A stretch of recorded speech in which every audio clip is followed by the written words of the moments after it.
கொண்டாரு வாய மூடினாரு. நான் வந்து இப்ப சண்டையில இருக்கேன் நான். அதுக்கப்புறம் வந்து பாத்தீங்கன்னா பெட்டா பறக்கும் உண்மையில சீரியஸா சொல்றேன் பாரு. களைச்சின்னு வரையா. அதாவது வந்து பாத்தீங்கன்னா ஜிம்முக்கு போயிட்டு வந்துட்டேன் நான். ஜிம்முக்கு போயிட்டு வந்துட்டு நான் என்ன சொன்னேன், எனக்கு பாடி வந்து ரொம்ப அழுப்பா டயர்டா ரொம்ப சோர்வுனஸா இருக்குது. நைட்டு ஃபுல்லா சரியா தூங்குறது கிடையாது. எனக்கு கண்ணுல அப்படியே அவிஞ்சு போகுது. அதனால என்ன பண்ணேன், எனக்கு ஒரு சொம்பு கூழ் காய்ச்சியமா நான் குளிச்சுட்டு வந்துடுறேன் அப்படின்னு சொன்னேன். ஆனா உனக்கு நான் வேலை வச்சு தப்பு தான். ஏன்னா என் மனைவிக்கு வந்து கூழ் கரைக்க தெரியாதுங்க.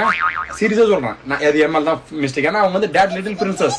நான் வேலை வச்சது தப்பு தான், சாரி. ஏன்னா வந்து அவங்கள பத்தி தெரிஞ்சுன்னு வேலை வச்சு பாத்தீங்களா, என் புத்தி தான் பேசக்கலே பிஞ்ச செயற்படுத்து பிஏபி அடிக்கணும்.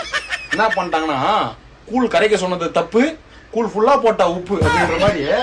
இது பூரா உப்பு தான்.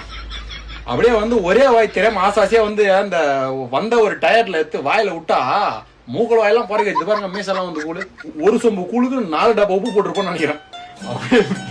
ஸ்பாட்ல ஏறிச்ச விட மண்டைக்கு. இதுக்கு மேல உனக்கு நான் வாழ்க்கையில நான் எதனா அந்த கூழ் கரைக்கிற வேலை வச்சேன்னு வச்சுக்கேன், என்ன செருப்பால் அடி. வேற கூழ் கரைக்கிறியா?